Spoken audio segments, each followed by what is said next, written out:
Going on, everybody? So unfortunately I didn't get an opportunity to watch the Seattle Sounders Real Salt Lake game on Saturday. I was going to, but then I found out that the Arizona UW game was an evening game and taking place on at the same time the Sounders Real Salt Lake game was taking place. So if I say anything that is incorrect because I didn't watch the game, please feel free to let me know and I will clarify what I've said.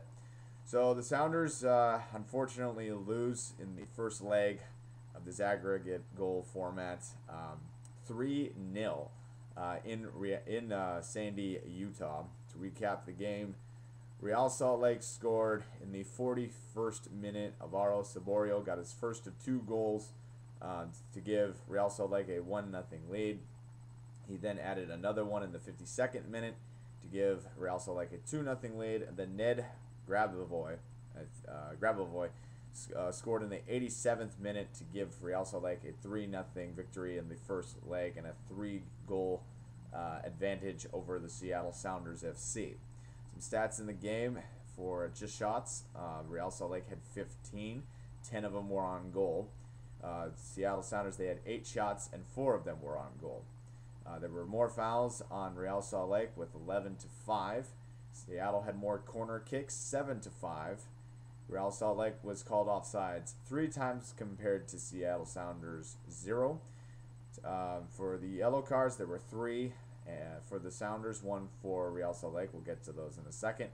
Red cards, there were no red cards handed out, and Casey Keller made 7 saves. Real Salt Lake had 4 saves on the night.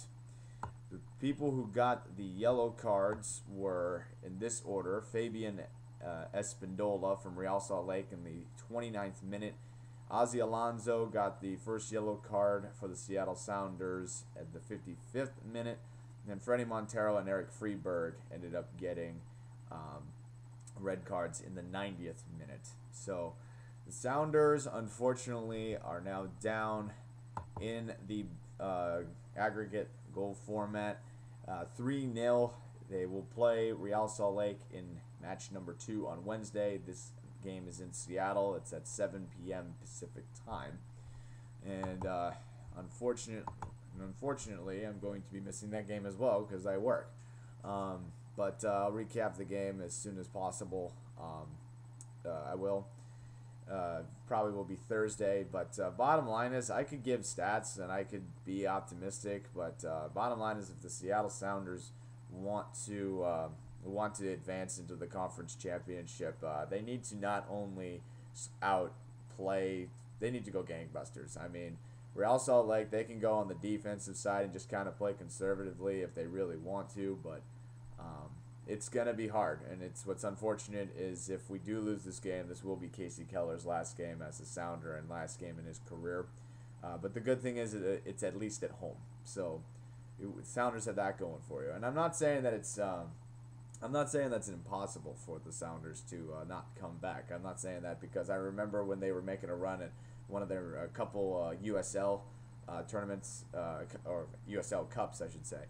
And I know it's a completely different level and it's a different style of play and that type of deal because the USL is lower than the MLS. I understand that.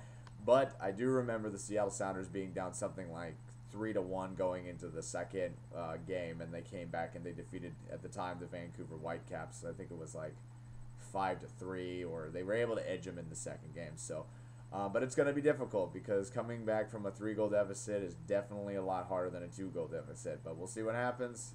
Go Sounders, and let's hope that we can show up on Wednesday because we dug ourselves a hole. Got to score at least 4 goals to advance and hopefully not allow a single goal in return. So that will do it for the Sounders coverage. Again, I'll recap the game as soon as I can, probably on Thursday morning, Thursday afternoon, and we'll talk to you all later, and thanks for watching.